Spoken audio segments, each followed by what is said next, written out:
Il faut savoir qu'il y a à peu près 100 000 enfants qui ont un père ou une mère emprisonnés. C'est près de la moitié des personnes détenues qui sont parents.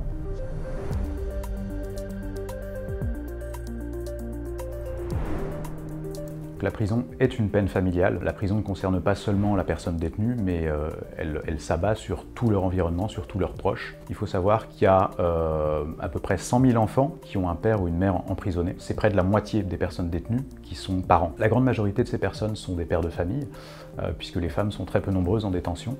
Et pourtant, si les femmes font face à une véritable injonction à la maternité, chez les hommes, c'est une part de leur identité qui est souvent occultée, minimisée, voire niée. Le Conseil de l'Europe affirme que les enfants devraient pouvoir maintenir un lien avec leurs parents incarcérés au même titre que tous les autres. Pourtant, on en est extrêmement loin. Il y a énormément d'obstacles qui s'interposent dans le maintien des liens familiaux en prison.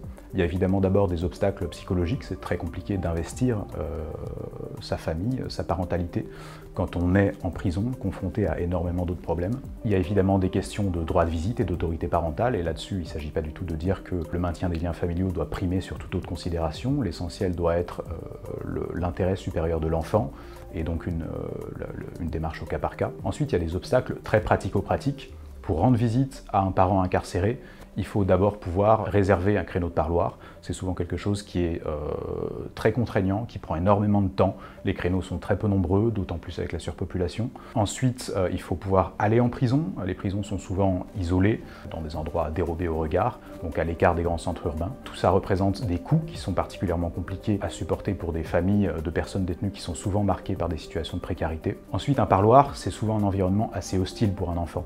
C'est un endroit qui est très mal insonorisé, il y a souvent des cris, des conflits, il y a des gardes armés. Donc voilà, c'est un endroit qui est pas forcément très favorable, même s'il y a eu beaucoup de progrès ces dernières années pour accueillir les enfants dans de meilleures conditions. Et les endroits aménagés qui permettent d'accueillir les enfants dans de meilleures conditions sont encore très peu nombreux en détention. Par exemple, les unités de vie familiale sont présentes dans seulement un tiers des établissements. Ensuite, il y a des questions très concrètes qui touchent par exemple à la reconnaissance de paternité.